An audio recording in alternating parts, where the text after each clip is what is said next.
brought to you by Palvi Agrico. आता शेतीसाठी जे काही लागणार ते घरपोच मिळणार, तेही मोबाईलच्या एका क्लिकवर.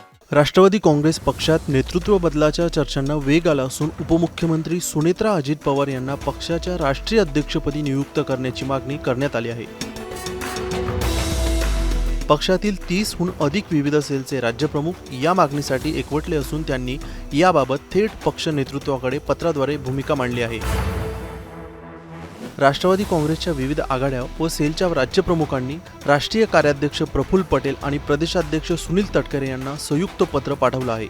या पत्रात उपमुख्यमंत्री सुनेत्रा पवार यांच्या नेतृत्वाखाली पक्ष अधिक सक्षम होईल असा विश्वास व्यक्त करण्यात आला आहे. सुनेत्रा पवार यांनी संघटनात्मक पातळीवर दाखवलेली समन्वयाची भूमिका, प्रशासनातील अनुभव आणि पक्षातील असलेली निष्ठा लक्षात घेता त्यांना राष्ट्रीय अध्यक्षपदाची जबाबदारी देण्यात यावी अशी मागणी या पत्रातून करण्यात आली आहे. विशेष म्हणजे ही मागणी एकमतानं करण्यात आल्याचं पत्रात नमूद करण्यात आलं आहे.